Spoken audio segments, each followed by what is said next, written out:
arkadaşlar, Beril'in Hünerleri YouTube kanalıma hoş geldiniz. Bugün yine orkidelerle alakalı sıkça sorulan sorulardan birine elimden geldiği kadar değinmeye çalışacağım arkadaşlar. Bildiğiniz gibi bazen orkidelerde bazı zararlı böcekler ve bitler meydana geliyor. Bu bitler orkideler için oldukça zararlı arkadaşlar. Bugün de bu bitlerden nasıl kurtulursunuz, neler yapabilirsiniz bununla ilgili pratik bir ipucu vereceğim sizlere. Orkidelerde farklı bazı bitler oluşuyor. Bu anlatacağım daha çok toprakta meydana gelen minicik bitler var. Onlarla ilgili. Instagram'dan da özellikle bununla ilgili çok fazla soru aldım arkadaşlar. Bu bitlerden nasıl kurtuluruz, neler yapabiliriz diye. Şimdi ona geçmeden önce bu bitlerin neden oluştuğu ile ilgili kısaca bilgi vermek istiyorum. Özellikle orkidelerimizi çok fazla suladığımızda bu bitler meydana geliyor arkadaşlar. Almış olduğunuz toprak da etkili elbette ama en çok sulamadan dolayı meydana geliyor bu bitler. Öncelikle sulamayı azaltmanızı tavsiye ederim. Bit oluştuğunu görüyorsanız sulamayı bir miktar azaltmanızda fayda var. Sulamayı da zaten daha önceden de söylediğim gibi kökler yeşilse sulama yapmayın. Kökler beyazlaşmaya ve grileşmeye başladıysa sulamanın vakti gelmiş demektir. Buna dikkat ederek sulamayı yaparsanız çok fazla sulamış olmazsınız arkadaşlar. Şimdi bitlerle alakalı neler yapabilirsiniz? Hemen bununla ilgili pratik bir ipucu vermek istiyorum. Bunun için bir elmam var arkadaşlar. Bu şekilde elmayı kesiyorum. Dilimlere ayıracağım ve bunu orkidenin saksısının içerisine koyacağım. Bakın şöyle ortasında ayırayım. Sonradan böceğin nasıl üzerine konduğunu rahat görebilmeniz için. Şu şekilde elmayı dilimledim arkadaşlar. Elma olur, armut olur, başka bir şey olur. Bu şekilde dilimledikten sonra orkidenin saksısının içerisine bu şekilde koyuyorum. Yarın sabaha kadar bu şekilde orkidenin saksısına koyduğum elmaları bekleteceğim. Ve bir gece beklettikten sonra ertesi gün eğer orkidenin üzerinde toprağında bitler varsa bu bitler elmanın üzerinde birikmiş olacak. Ve biz alıp hemen onu çöpe atıp bitlerden kurtulmuş olacağız. Şimdi diğerlerine de bu işlemi uygulayacağım. Hangisinde bit var hangisinde yok bu şekilde hem anlamış olacağız hem de bitler varsa bu bitlerden kısa süre içerisinde kolay bir şekilde kurtulmuş olacağız arkadaşlar. Hepsine de bu işlemi şimdi uyguluyorum.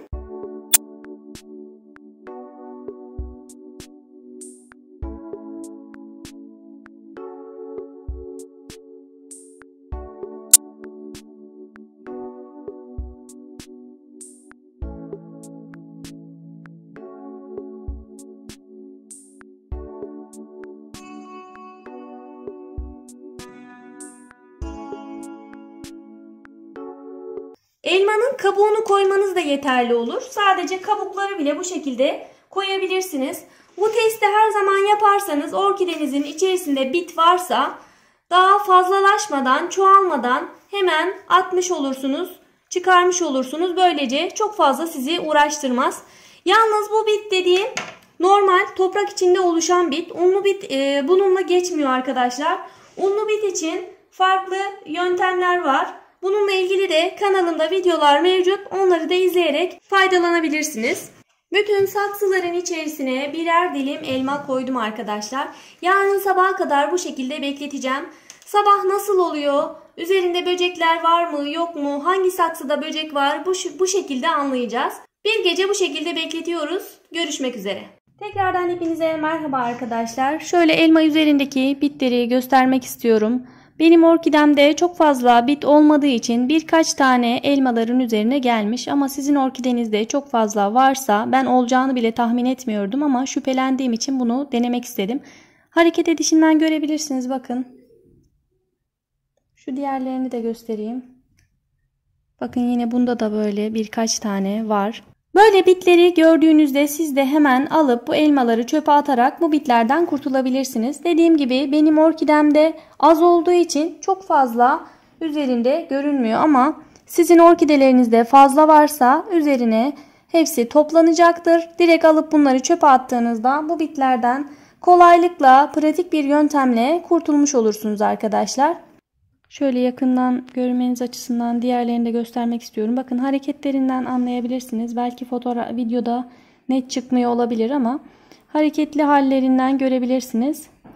Çok fazla olduğunda üzeri resmen kum gibi oluyor. Çok birikiyor üzerine.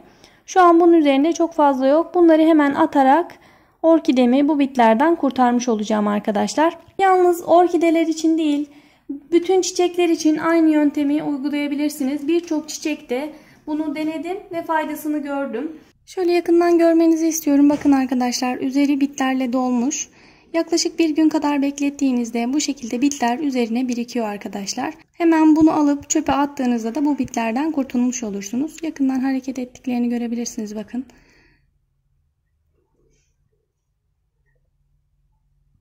Alt kısmına birikiyor bitler. Üst kısmına birikmiyor. Sadece alt kısmına birikiyor. Bakarken şöyle çevirip bakarsanız daha iyi anlarsınız.